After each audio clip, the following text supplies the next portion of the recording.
Hello everyone, welcome to foundation classes. My name is Amit. चलिए आज के सेशन को स्टार्ट करते हैं। आज का जो हमारा सेशन है इसमें मैं आपको हमारी हिंदी पेडागोजी की जो पीवाईक्यू सीरीज़ है उसकी क्लास नंबर 17 करवाने वाला हूँ।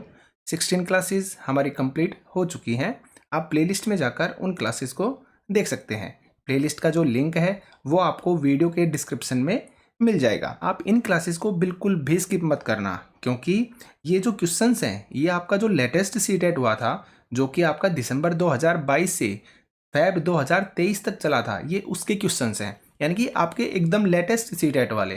तो आप यकीन मानिए यही क्वेश्चन बार बार आपके रिपीट होने हैं और यही आपके क्वेश्चंस का पैटर्न रहने वाला है। तो आप इन क्लासेस को बिल्कुल भी स्किप मत कीजिए। और अगर आप चैनल पर फर्स्ट टाइम आए हैं तो चैनल को सब्सक्राइब कर लीजिए ताकि आपकी कोई भी क्लास मिस ना हो। अगर आपको वीडियो अच्छी लगती है तो वीडियो को लाइक कीजिए, शेयर कीजिए और चैनल को सब्सक्राइब कीजिए। तो चलिए स्टार्ट करते हैं। हमारा फर्स्ट क्वेश्चन है, भाषा खालिस्तान का एक सामाजिक उपकरण है। देखिए, हमने भाषा की जो प्रकृति है ना उसके बारे में थ्योरी क्लासेस में डिटेल से पढ़ा था, तो वहाँ से ये क्वेश्चन उठाया गया है। जो भाषा है ना खालिस्तान का एक सामाजिक उपकरण है। तो देखिए, निर्वचन का, अंतःक्रिया का, सूचित करने का या फिर हस्तक्षेप का। तो आपके लिए इजी होगा। भाषा किसका हमारा एक माध्यम है? आपकी अंतःक्रिया का।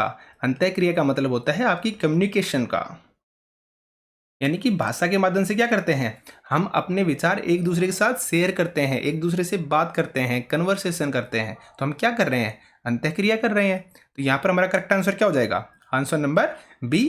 तो चलिए एक्सप्लेनेशन को देखते हैं। देखिए, भाषा की प्रकृति के बारे में आपको ये चीज़ें याद रखनी है। कौन कौन सी? देखिए, भाषा एक व्यवस्था है, आपको याद रखना है। भाषा किसकी व्यवस्था है? प्रतीकों की व्यवस्था है, ये भी आपको याद रखना है। ये प्रतीक कैसे होते हैं? आपके मौखिक होते हैं, क्योंकि भाषा में क्या होता है, बोलना ही तो होता है ना, ओरल ही होता है ना। आगे देखिए, भाषा समाज सापेक्ष होती है, यानी कि भाषा एक सामाजिक प्रक्रिया है जो कि आपके क्वेश्चन में दिया गया है।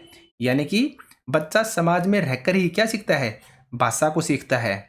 आगे देखिए, भाषा अर्जित होती है, पैतृक नहीं। अब देखिए इसका क्या मतलब है? पैतृक का मतलब होता है यानी कि जो भाषा है ना वो बच्चे को विरासत के रूप में नहीं मिली है। बच्चा अपने साथ लेकर भाषा को पैदा नहीं हुआ था। भाषा क्या की है? बच्चे ने अर्जित की है। ठीक है, इस लाइन को भी आप याद रखना। आगे चलते हैं। भाषा कैसी होती है? भाषा होती है आपकी परंपरागत, यानी कि बहुत समय पहले से, पुराने समय से चलती आ रही है।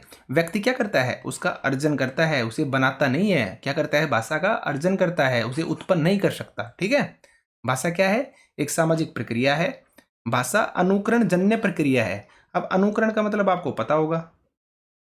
अनुकरण का मतलब होता है नकल करना, यानी कि जो भाषा है ना वो नकल करके ही सीखी जाती है। जैसा आप समझते भी होंगे भाई, एक छोटा बच्चा है वो कैसे सीखता है लैंग्वेज को? भाई जैसा आप बोलते हैं बच्चा वैसा ही बोलना स्टार्ट करता है ना। तो क्या कर रहा है? वो आपकी नकल कर रहा है बच्चा। तो भाषा है ना वो अनुकरण जन्य है, यानी कि नकल करके ही सीखी जाती है। आगे देखिए, भाषा सतत परिवर्तनशील प्रक्रिया है। हर भाषा की संरचना दूसरी भाषा से कैसी होती है? भिन्न होती है। आपको ये भी याद रखना है। ठीक है, प्रत्येक भाषा का क्या होता है? एक मानक रूप होता है, याद रखना आप। आगे चलते हैं। नेक्स्ट क्वेश्चन है आपका, एक शिक्षिका छोटे बच्चों को शुरुआती वर्षों में नियंत्रण अथवा प्रोत्साहन के रूप में अपनी भाषा अर्जित करने के योग्य बनाती है और उसी के अनुरूप व्यवहार करने के लिए कहती है। देखिए, पहले शिक्षिका ने क्या किया? भाषा अर्जित करने के योग्य बनाया बच्चे को, यानी कि उसे जो सिखाना था ना सब कुछ सिखा दिया। और उसके बाद क्या कहा? उसी के अनुरूप व्यवहार करने के लिए बोला। तो वे खालिस्तान का अनुगमन कर रही हैं। तो देखिए, आप स्वयं करो रणनीति, टोटल फिजिकली रेस्पॉन्स, या फिर करके सीखना उपागम, या फिर कहानी कथन पद्धति। तो आपके लिए इजी हो गया होगा। यहाँ पर हमारा करेक्ट आंसर क्या है? आंसर नंबर सी, यानी कि करके सीखना। आपने पढ़ा होगा ना, लर्निंग बाय डूइंग। आपने साइकोलॉजी के अंदर पढ़ा होगा ये लर्निंग बाय डूइंग, यानी बच्चा है ना खुद करके चीज़ों को सीख रहा है। तो ये क्या कहलाता है? आपका करके सीखना उपागम। तो यहाँ पर हमारा करेक्ट आंसर क्या होगा? Answer number C. आप कंफ्यूज मत होना। देखिए, पहले शिक्षिका ने बच्चे को सिखा दिया, करने के योग्य बना दिया, और उसके बाद बोला है अब आप इसको करके देखिए, क्योंकि अनुरूप व्यवहार करने के लिए कहना, यानी कि करके देखने के लिए बोला। ठीक है, तो करेक्ट आंसर क्या होगा? Answer number C. आगे चलते हैं। आपका नेक्स्ट क्वेश्चन है, पढ़ते समय विवरण, स्थान, नाम, तारीख और समय आदि को खोजना क्या कहलाता है? एकदम इजी है। देखिए आप, वैश्विक अवबोधन, स्थानीय अवबोधन या निष्कर्ष निकालना या फिर पाठ्य वस्तु का निर्वचन करना। आपका करेक्ट आंसर होगा आंसर नंबर बी, यानी कि स्थानीय अवबोधन। स्थानीय अवबोधन कहलाता है जब आप किसी चीज़ के बारे में जब पढ़ते हैं ना, तो उसके विवरण, उसके स्थान, नाम, तारीख और समय आदि को खोजते हैं, पता लगाते हैं, वो कहलाता है आपका स्थानीय अवबोधन। ठीक है, आगे चलते हैं। एक शिक्षिका कक्षा 5 के विद्यार्थियों को पढ़ने का आनंद लेने और अवधारणा की बेहतर समझ प्राप्त करने के लिए एक लंबा लेख पढ़ने के लिए कहती है। कैसा लेख? एक लंबा लेख पढ़ने के लिए कहती है। तो वह खालिस्तान का अभ्यास कर रही है। देखिए आप, विस्तृत पठन का, गहन पठन का, जिज्ञासा पठन का या फिर साथी पठन का। तो देखिए इसका करेक्ट आंसर क्या होगा? आंसर नंबर ए, विस्तृत पठन। देखिए यहाँ पर बताया गया है एक लंबा लेख पढ़ने के लिए बोल रही है। अगर गहन पठन होता ना, तो गहन पठन में क्या होता है, जो पढ़ने की गति है ना वो धीमी होती है। हम पढ़ चुके हैं, मैंने थ्योरी क्लासेस में एक्सप्लेन किया है, पढ़ने की गति कैसी होती है? धीमी होती है। क्यों? क्योंकि जो भी चीज़ हम पढ़ते हैं ना उसको पहली बार पढ़ रहे हैं, फर्स्ट टाइम पढ़ रहे हैं। और जब हम किसी चीज़ को फर्स्ट टाइम पढ़ते हैं ना, तो हम बहुत ही ध्यान से, बहुत ही डिटेल से, यानी कि एकदम उसका गहन पठन करते हैं। लेकिन यहाँ पर बात हो रही है विस्तृत पठन की, क्योंकि एक लंबा लेख पढ़ने की बात हो रही है। और विस्तृत क्या होता है? बहुत ही आराम से एक लंबी चीज़ को पढ़ना। ठीक है, तो यहाँ पर आपका करेक्ट आंसर क्या होगा? आंसर नंबर ए, विस्तृत पठन। आगे चलते हैं। एक शिक्षक छोटे बच्चों को नए शब्द सिखाने के लिए वास्तविक वस्तुओं का उपयोग करती है, क्योंकि देखिए एकदम इजी है, फैक्चुअल क्वेश्चन नहीं है, सीटेट के अंदर अप्लाइड क्वेश्चन ही आते हैं और हम हमेशा पढ़ते आए हैं। अगर बच्चों को अगर आप वास्तविक वस्तुओं से कनेक्ट करके पढ़ाएंगे ना, तो बच्चे ज़्यादा आसानी से सीख पाएंगे। उनकी जो वास्तविक दुनिया है, उनकी जो खुद की एक लाइफ है, अगर उससे कनेक्ट करके चीज़ों को सिखाते हैं तो बच्चा ज़्यादा आसानी से सीखता है। तो देखिए ऑप्शंस को, यह शब्दों की सही वर्तनी के शिक्षण में मदद करता है।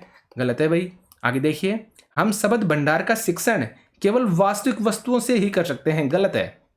जब भी केवल आ जाए ना किसी के अंदर भी, तो मानिए वो गलत ही होगा, क्योंकि किसी भी चीज़ को करने के है ना 100 तरीके होते हैं, बहुत ज़्यादा तरीके होते हैं, अनलिमिटेड तरीके हो सकते हैं, और यहाँ पर केवल एक तरीके में बात की जा रही है, तो ये आपका गलत हो जाएगा। आगे देखिए, छोटे बच्चे अमृत चिंतन के योग्य नहीं होते। गलत है भाई, ऐसा कुछ नहीं होता है। ठीक है, आगे देखिए, यह शिक्षार्थियों को शब्द और वस्तुओं के बीच संबंध जोड़ने में मदद करता है, जो वे अपने वास्तविक जीवन में देखते हैं। ये होगा आपका करेक्ट आंसर। आप समझ गए होंगे, यानी कि बच्चों को उनकी रियल लाइफ से कनेक्ट करके चीज़ों को पढ़ाइए, इससे वो ज़्यादा आसानी से सीख पाएंगे। ठीक है, आगे चलते हैं। जब एक शिक्षार्थी को नई भाषा सिखाते हैं लेकिन वह उसे बोलता नहीं है, तो इस अवधि को क्या कहते हैं? देखिए, वाक् उदीयमान, मूक, प्रारंभिक उत्पादन या फिर उदीयमान। तो सबसे पहले तो आप उदीयमान का मतलब समझिए। उदीयमान का मतलब होता है उन्नत, उन्नतशील, यानी कोई चीज आगे बढ़ती जा रही है, आगे बढ़ना यानी कि ग्रोथ करना। ठीक है, आगे बढ़ना यानी कि उन्नतशील, ये होता है उदीयमान का मतलब। और यहाँ पर बात किसकी की जा रही है? एक नई भाषा बच्चे ने सीख तो ली है, लेकिन वह उसे बोलता नहीं है, तो ना बोलना क्या कहलाता है आपका? मूक कहलाता है, यानी कि चुप, शांत एकदम, जो कुछ बोल ही नहीं रहा, तो वो बच्चा कहलाता है आपका मूक। तो यहाँ पर आपका करेक्ट आंसर क्या हो जाएगा? आंसर नंबर बी, क्योंकि उदीयमान नहीं हो सकता, आगे थोड़ी ना बढ़ा जा रहा है, वो तो बोल ही नहीं रहा कुछ भी, और यहाँ पर भी उदीयमान ही गिवन है, तो करेक्ट आंसर आपका क्या होगा? आंसर नंबर बी, यानी कि मूक। आगे चलते हैं। एक प्रभावी भाषा शिक्षक क्या करता है? देखिए, बच्चों को पाठ्य पुस्तक में दिए गए सभी प्रश्नों के उत्तर याद करवाएगा। गलत है भाई, उत्तर कभी भी याद नहीं करवाएगा, क्योंकि हमें तो रोट लर्निंग जो होती है ना, उसको क्या करना है? खत्म करना है।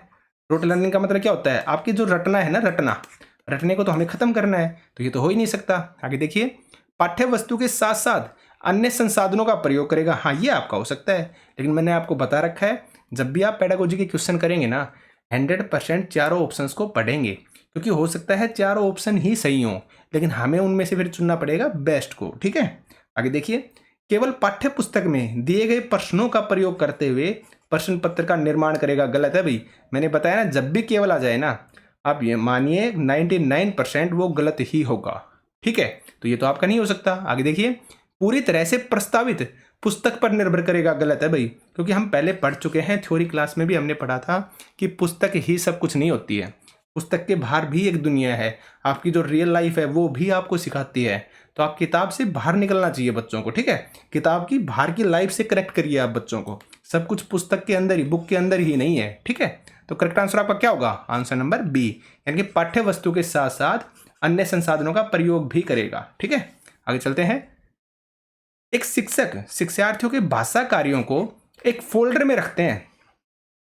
एक फोल्डर लगा लीजिए आप, एक फाइल लगा लीजिए आप, ठीक है, यानी कि एक तरह से एक फोल्डर में रखते हैं और बाद में उसे शिक्षार्थी की भाषा उपलब्धि के आकलन के लिए इस्तेमाल करते हैं। तो आकलन की यह रणनीति क्या कहलाती है? तो देखिए आप, निदानात्मक परीक्षण नहीं हो सकता भाई, क्योंकि निदानात्मक के बारे में हम पढ़ चुके हैं।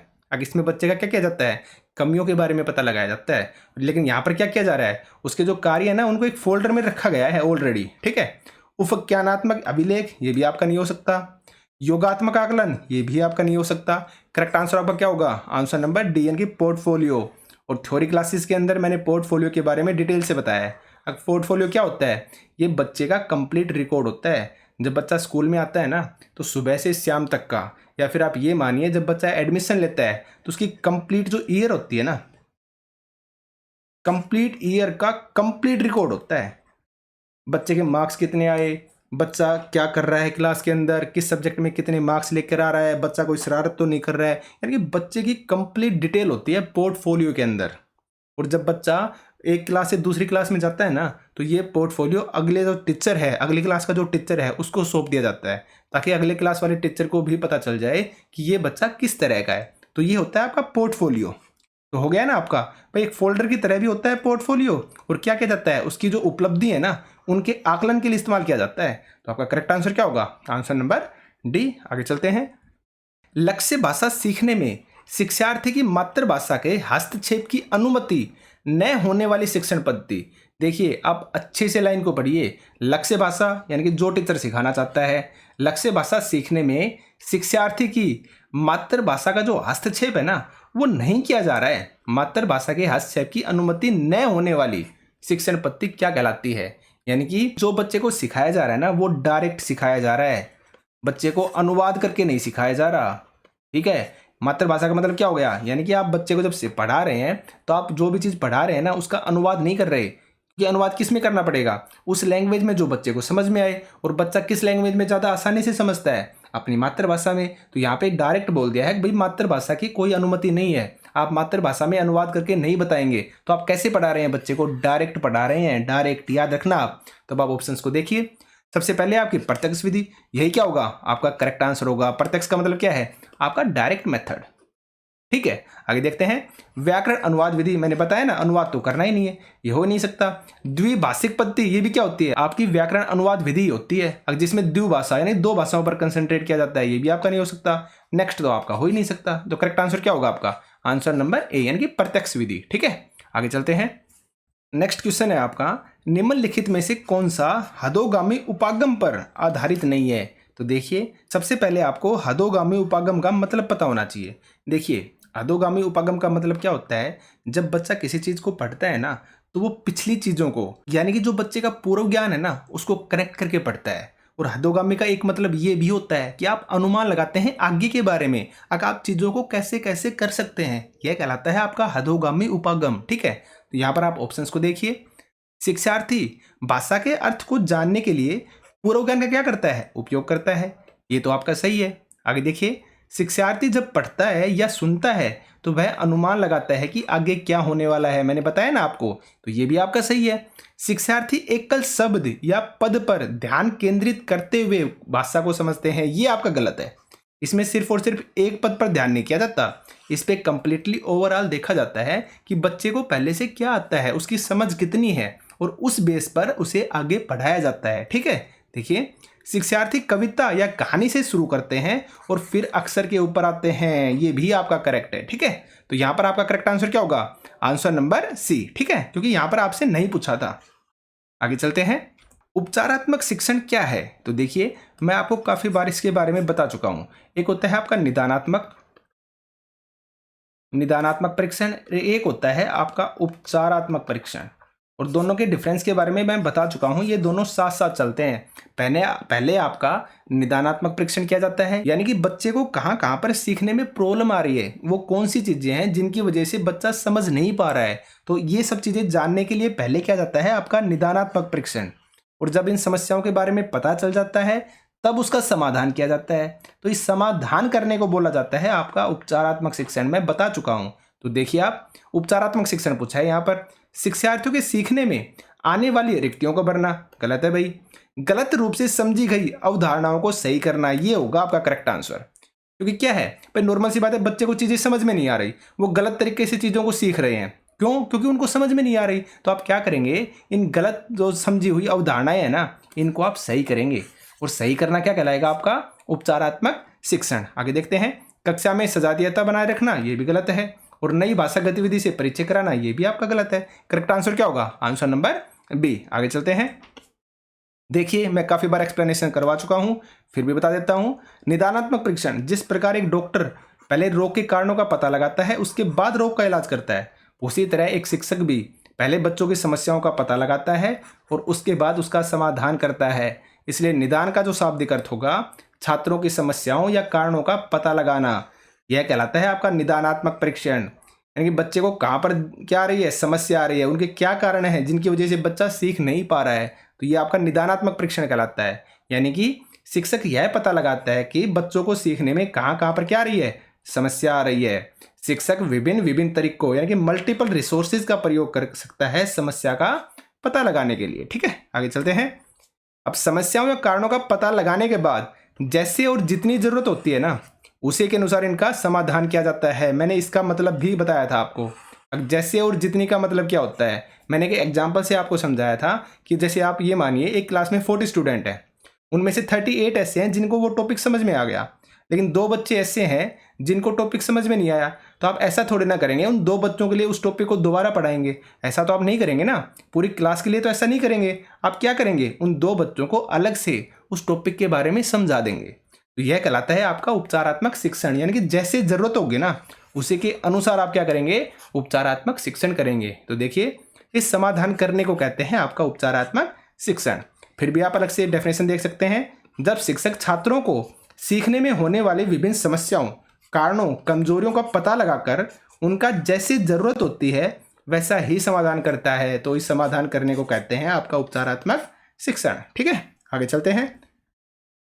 सीखने की वह अक्षमता जो हमारे पढ़ने, निर्वचन करने और अक्षरों या शब्दों एवं संकेतों को समझने की जो योग्यता को प्रभावित करती है, वो क्या कहलाती है। मैं आपको बता चुका हूं, मैंने थ्योरी क्लासेस में डिटेल से समझाया था। डिसलेक्सिया किससे रिलेटेड होता है आपका, पढ़ने से रिलेटेड। और यही आपका पूछा गया है, अगर हमारे पढ़ने से रिलेटेड पूछा गया है तो क्या होगा आपका आंसर, आंसर नंबर ए। फिर भी आप देखिए, डिसकैलकुलिया, ये किससे रिलेटेड होता है, कैलकुलिया, यानी कि आपकी कैलकुलेशन।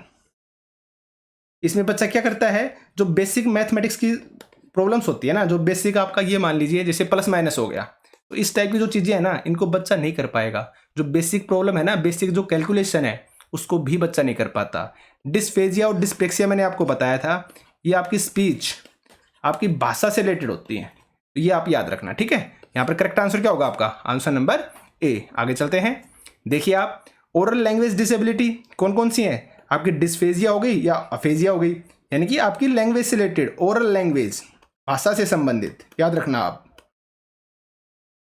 ठीक है, और आपकी रीडिंग से रिलेटेड कौन सी आएंगी, डिसलेक्सिया हो गया, और साथ में आप एलेक्सिया भी याद रखना। ये दोनों होती हैं, डिसलेक्सिया या फिर एलेक्सिया, ये दोनों होती हैं आपकी पढ़ने से रिलेटेड, रीडिंग से रिलेटेड, पढ़ने से रिलेटेड, याद रखना आप। और उसके बाद आपकी राइटिंग से रिलेटेड अगर पूछा जाता है तो आपका डिसग्राफिया, और मैंने जब थ्योरी करवाई थी तो मैंने ये भी बताया था, ग्राफ यानी आप बनाते हैं, उसको लिखते हैं, लिखकर ही बनाते हैं ना ग्राफ को। तो डिसग्राफिया किससे रिलेटेड हो गया आपका, राइटिंग से रिलेटेड, यानी कि आपका लिखने से रिलेटेड, लिखने से रिलेटेड।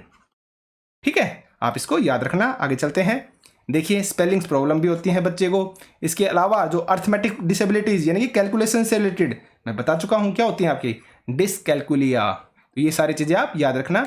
हिंदी में इसको ऐसे लिखेंगे, डिसकैलकुलिया।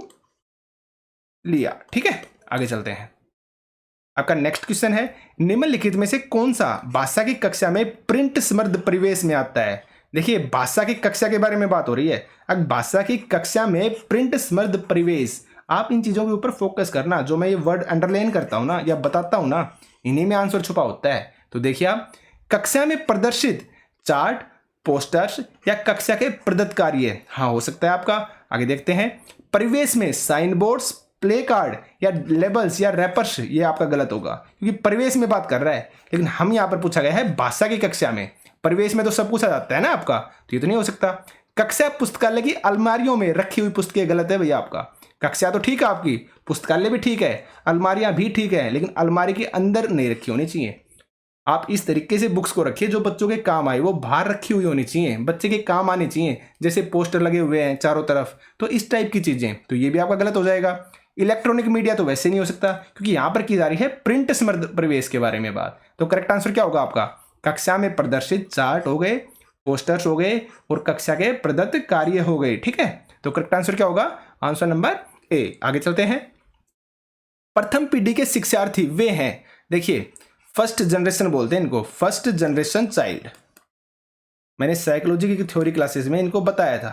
फर्स्ट जनरेशन चाइल्ड ये क्या होते हैं? देखिए आप, फर्स्ट जनरेशन चाइल्ड का मतलब होता है इससे पहले उनकी फैमिली में, उनकी पूरी जनरेशन के अंदर कोई भी बच्चा स्कूल में नहीं आया है या कोई भी व्यक्ति स्कूल नहीं आया है। तो यानी कि ये अपने परिवार में पहले होते हैं जिन्होंने फर्स्ट टाइम स्कूल के अंदर कदम रखा है, यानी कि पहली बार स्कूल आए हैं। ठीक है, तो देखिए आप ऑप्शंस को, अपने परिवार में सबसे पहले विद्यालय गए हैं, यही आपका क्या हो जाएगा?